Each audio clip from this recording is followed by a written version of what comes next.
శ్రీ సీతారామచంద్రస్వామి పరబ్రహ్మణ్య ఆపదామపహత్తారం ధాతారం సర్వసంపదాం లోకాభిరామం శ్రీరామం భూయో భూయో నమామ్య. భగవద్బంధులందరికీ కూడా శుభోదయం. మనం విష్ణు సహస్రనామ స్తోత్రాన్ని గురించి తెలుసుకుంటున్నాం. అయితే కొంతమంది ఇద్దరు ముగ్గురు ఫోన్ చేసి ఆదివారం వద్దు గురుగారు, ఆదివారం ఏదైనా ఇంకా ధర్మ సూక్ష్మాలు కానీ ధర్మ సందేహాలు కానీ చెప్పండి అని చెప్పేసి అన్నారు. సరే, ఎందుకో తెలియదు. సరే, మనం ఏం చేద్దామంటే ప్రతి ఆదివారం కూడా ఇంతకుముందు అయినటువంటి శ్లోకాలని అనుసంధానం చేద్దాం. మిగతా కొత్త వివరణ వద్దు ఆదివారం. ఒకవేళ ఆదివారం పిల్లలు గిట్లా ఇంట్లోనే ఉంటారు కాబట్టి వాళ్ళకు ఒకసారి మనం విష్ణు సహస్రనామాన్ని పరిచయం చేస్తూ ఎలా చదవాలో చెబుతూ, ఒకవేళ ఇంకా సమయం అంటే ఈ శ్లోకాలన్నీ మనం చదివిన తర్వాత టైం ఉంటే ఏదైనా ఒక ధర్మ సందేహాన్ని, ధర్మ సూక్ష్మాన్ని లేదా విద్యార్థులకు అవసరమైనటువంటి విషయాల్ని మనం ప్రస్తావిద్దాం. ఈరోజు మనం ఇంతకుముందు మనం చెప్పుకున్నటువంటి శ్లోకాలని ఈ రోజున అనుసంధానం చేద్దాం. అంటే విష్ణు సహస్రనామ స్తోత్రాన్ని పారాయణం చేయాలి అంటే కొంత మనము గురువు శుశ్రూష ఉండాలి. అంటే గురువుగారి చేత ఎవరైనా వచ్చిన వాళ్ళ చేత చెప్పించుకోవాలి వాస్తవంగా. లేదా ఏదైనా దేవాలయంలో మనకు పారాయణ జరుగుతుంటే అక్కడికి వెళ్ళి సామూహికంగా ఒకసారి మనం దాంట్లో పాల్గొని వాళ్ళు ఎలా చదువుతున్నారో తెలుసుకొని మనం చదవచ్చు. అయితే పారాయణ చేయాలి, అనుష్ఠానం చేయాలి అని అంటే కొంత ఎవరైనా వచ్చిన వారితో గురువుగారితో చెప్పించుకోవడం మంచిది. ఒక్కసారి దాన్ని ఉపదేశం అంటారు. గురూపదేశాం దధ్యేతుం శాస్త్రం జడతయోత్ఫలం. అంటే గురూపదేశం వల్ల జడ పదార్థమైనా సరే అది ప్రకాశిస్తుంది. గురువుగారు చెప్పితేనే అది ఉపదేశిస్తేనే అది మంత్రం అవుతుంది. మనం చెప్పుకున్నాం కదా, మంత్రాధీనంతు దైవతం తన్మంత్రం బ్రాహ్మణాధీనం. ఎవరయ్యా బ్రాహ్మణుడు అంటే బ్రహ్మ జ్ఞానం గలవాడు బ్రాహ్మణుడు. బ్రాహ్మణుడు అంటే ఏదో క్యాస్ట్ కాదు. అట్లా అనుకుంటే విశ్వామిత్రుడు బ్రాహ్మణుడు కాదు ఆయన.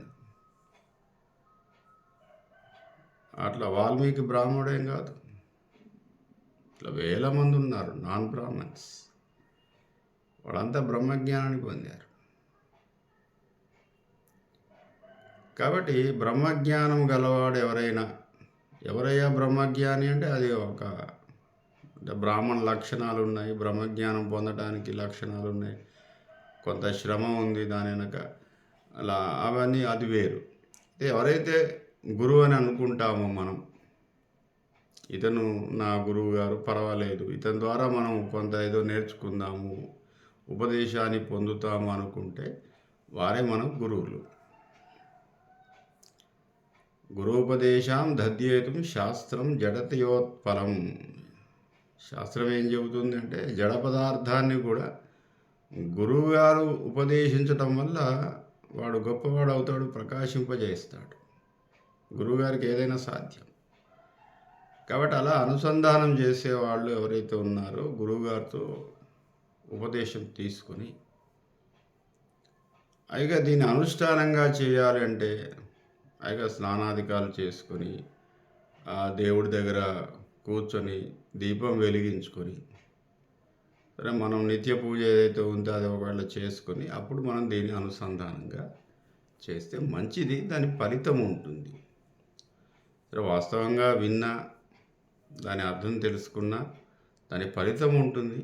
అయితే ఏదైనా మనం మంత్రాన్ని అర్థం చేసుకొని అనుసంధానం చేస్తే చాలా ప్రయోజనం. మనకు దీంట్లో ఏముందో మనం చదివే శ్లోకంలో కానీ ప్రార్థనా మంత్రంలో ఏముందో తెలియకుండా మనం దాన్ని చదువుతున్నాం వాస్తవంగా. చాలా మంత్రాలు అలాగే ఉన్నాయి. చాలా ప్రార్థనలు మనం అలాగే చేస్తాం. దాంట్లో నిక్షిప్తమైనటువంటి దైవ సంబంధమైనటువంటి అర్థమేమి మనకు తెలియకుండా కొన్ని చదువుతూ ఉంటాం. అట్లా కాకుండా మనం ఏదైనా ఒక మంత్రం కానీ, స్తోత్రం కానీ, శ్లోకం కానీ ఏది చదివినా దాంట్లో ఏముంది, మనం ఏం చదువుతున్నాము, ఏ విషయాన్ని మనం పఠిస్తున్నాము, ఏ విధంగా మనం దేవతను ప్రార్థిస్తున్నాము. కాబట్టి ఆ విధంగా మనం హాయిగా స్నానం చేసేసి కూర్చొని దీపం వెలిగించుకొని దీపానికో నమస్కారం చేసుకొని మన ఇష్టదైవాన్ని ప్రార్థించి అప్పుడు మనం ఇది చేయవచ్చు. పిల్లలకు కూడా నేర్పండి. మనకు చిన్నప్పటి నుంచే పిల్లలకు మన ఈ సంస్కృతి సాంప్రదాయాల్ని చెప్పాలి. ఈ రోజున ఏంటంటే మనకు ఈ ఆధునిక కాలంలో దైవ సంబంధమైన విషయాలు పక్కన పెడితే వాడికి సంస్కృతి సాంప్రదాయాలు కూడా తెలియట్లేవు. ఈరోజు ఏం పండగ అంటాడు. ఈ పండగ అంటే ఏదో పిండి వంటలు తినటం, ఏదో కొత్త బట్టలు వేసుకోవటం అది ఉంటుంది. అసలు ఏం ఉద్దేశం తెలియదు, పండగ ఉద్దేశం. ఈరోజు ఏం పండగ అంటాడు, అస్తవ్యస్తంగా ఉంటాడు. వాడికి ఏం నేర్పం మనం చేస్తుంటాం. ఇంట్లో పెద్దవాళ్ళు ఏదో చేస్తుంటారు కానీ పిల్లలకు నేర్పరు. పైగా ఈ విదేశీ చదువుల వల్ల ఇంకా కొంత మన సంస్కృతి సాంప్రదాయాలు అడుగంటిపోతున్నాయి. వాడికి ఏదో ఇండియా వచ్చేసి వాడికి అరే పెదనాయన దండం పెట్టమంటే ఏ పెదనాయన అంటాడు. వాడు పెట్టడు, నమస్కారం చేయడు. మహా అయితే హాయ్ అంటాడు. అరే తాతయ్య రాదు కాళ్ళకు నమస్కారం చేయండి, ఏ తాతయ్య, ఎన్నో తాతయ్య అంటాడు. ఎవరికి తాతయ్య అంటాడు. వాడికి ఏం తెలియకుండా పోతుంది. కాబట్టి చిన్నప్పటి నుంచే మనం పిల్లలకి చెప్తూనే ఉండాలి. వాడికి వస్తుందా రాదా తర్వాత సంగతి. అరే ఇది మన సంస్కృతి, ఇది మన సాంప్రదాయం, ఇది మన పద్ధతి, ఇవి నేర్చుకోండి. చదువు కన్నా ఎక్కువ సాంప్రదాయాన్ని తెలియచేయాలి. వాడికి సంస్కారం రావాలి. సాంప్రదాయం వల్ల ఏమొస్తుందంటే సంస్కరింపబడతాడు. కాబట్టి పిల్లలకు అట్లాగా మనం ప్రతి ఆదివారం సెలవు కదా, గుడికి తీసుకెళ్ళండి. తీసుకెళ్ళి ఊరికే మనం ఏం డబ్బులు ఏం ఖర్చు పెట్టొద్దు. గుళ్ళో కొబ్బరికాయ వద్దు, ఏముంది, అట్లా గుడికి తీసుకువెళ్ళి అట్లా ప్రశాంతంగా ఒక 5 నిమిషాలు కూర్చొని నమస్కారం చేసుకొని, నాయన ఇది మన ఊరు దేవాలయం, ఇది మన రాముల వారు, మన వెంకటేశ్వర స్వామి, మన శివాలయం. వాడికి అట్లా పరిచయం చేయండి అంతే. మనం చేస్తూ ఉంటే వాళ్ళు కూడా మన చేస్తూ ఉంటారు. కాబట్టి ముఖ్యంగా పిల్లలకు, యువకులకు కావాలి ఇది. చాలామంది ఏమనుకుంటారంటే ఈ విష్ణు సహస్రనామం, ఈ భగవద్గీత ఇదంతా ఏదో పెద్దవాళ్ళకండి, 60-70 ఏళ్ళ వాడికి. వాడు అప్పుడేం చేస్తాడు, వాడు 70 ఏళ్ళకి ఏం చేయడు, ఊరికే కూర్చుంటాడు. కావాల్సింది ఇప్పుడే 20 ఏళ్ళ వాడికే కావాలి. 20 నుంచి 40 వరకే ఇదంతా తెలుసుకోవాలి వాడు. 60కి వచ్చే వరకు స్థితప్రజ్ఞుడైపోతాడు. మంచి అనుభవం ఏర్పడుతుంది. ఆధ్యాత్మికంగా మనోనైర్మల్యం ఏర్పడుతుంది. వాట్ ఈజ్ వాట్, ఏమిటిది ఇది అనేది తెలిసిపోతుంది వాడికి.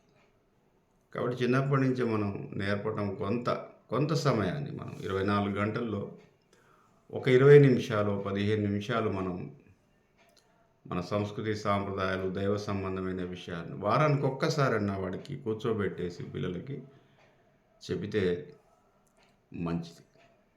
ఈ రోజున మనం ఇంతకుముందు అయినటువంటి శ్లోకాలను ఒకసారి అనుసంధానం చేద్దాం.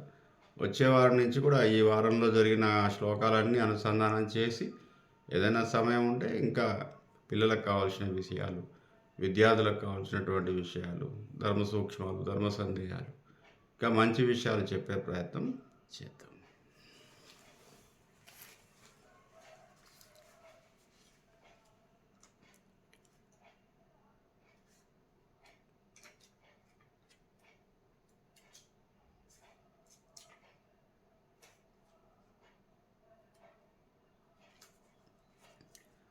ఓం అస్మద్గురుభ్యో నమః. శ్రీశైలేశదయాపాత్రం ధీభక్త్యాదిగుణార్ణవం యతీంద్రప్రవణం వందే రమ్యజా మాతరం మునిం. లక్ష్మీనాథసమారంభాం నాదయామునమధ్యమాం అస్మదాచార్యపర్యంతాం వందే గురుపరంపరాం. యో నిత్యమచ్యుతపదాంబుజయుగ్మరుక్మ వ్యామోహతస్తదితరాణి తృణాయ మేనే.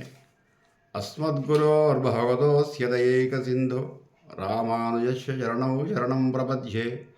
మాతాపితా యువతయాస్తనయా విభూతి సర్వం యదేవ నియమేన మదన్వయానాం. ఆద్యస్య న కులపతే వకులాభిరామం శ్రీమత్తదంగిరికళం ప్రణమామి మూర్ధ్నా. భూతం సరచ్చ మహదాన్వయపట్టనాద శ్రీభక్తిసార కులశేఖర యోగివాహాన్. భక్తాంగ్రేణు పరకాల యతీంద్రమిశ్రాన్ శ్రీమత్పరాంకుశమునిం ప్రణతోస్మి నిత్యం. ఇవి ప్రారంభ ప్రార్థనా శ్లోకాలండి. ఇవి వీలైతే అనుసంధానం చేయండి. దీంట్లో మనం శుక్లాంబరధరం నుంచి మనకు పూర్వపీఠిక ప్రారంభమవుతుంది. ఇవి మనం చెప్పుకున్నాం. శుక్లాంబరధరం విష్ణుం శశివర్ణం చతుర్భుజం ప్రసన్నవదనం ధ్యాయేత్ సర్వ విఘ్నోపశాంతయే. ఇది ఒక్కొక్కటి నేను 3 సార్లు చదువుతాను. శుక్లాంబరధరం విష్ణుం శశివర్ణం చతుర్భుజం ప్రసన్నవదనం ధ్యాయేత్ సర్వ విఘ్నోపశాంతయే. శుక్లాం అంబరధరం విష్ణుం శశివర్ణం చతుర్భుజం ప్రసన్నవదనం ధ్యాయేత్ సర్వ విఘ్న ఉపశాంతయే. అంటే ఒకసారి మనం విసంధిని పాటిస్తూ కొన్ని సంధి పదాలు ఉంటాయి, అవి విడదీసి చదవటం వల్ల మనకు అర్థమవుతుంది. సంధులు అంటారు కదా, సంధి పదాలు. 2 పదాలు ఏకం చేసి దాన్ని సంధి అంటారు. సంధి పదాలను విడదీస్తూ ఒకసారి చదువుకోవాలి, ఒకసారి మామూలుగా చదువుకోవాలి. యస్యద్విరదవక్త్రాధ్యా పారిషద్ధ్యా పరశ్యతం విఘ్నం నిఘ్నంతి తదతం విశ్వక్షేణం తమాశ్రయే. యస్యద్విరదవక్త్రాధ్యా పారిషద్ధ్యాః పరశ్యతం విఘ్నం నిఘ్నంతి సతతం విశ్వక్సేనం తమాశ్రయే. వ్యాసం వసిష్ఠనప్తారం శక్తేత్పౌత్రమకల్మషం పరాశరాత్మజం వందే శుకతాతం తపోనిధిం. వ్యాసం వసిష్ఠనప్తారం శక్తేత్పౌత్రమకల్మషం పరాశరాత్మజం పరాశరాత్మజం వందే శుకతాతం తపోనిధిం. వ్యాసాయ విష్ణురూపాయ వ్యాసరూపాయ విష్ణవే నమో వై బ్రహ్మనిధయే వాసిష్ఠాయ నమో నమః. వ్యాసాయ విష్ణురూపాయ వ్యాసరూపాయ విష్ణవే నమో వై బ్రహ్మనిధయే వాసిష్ఠాయ నమో నమః.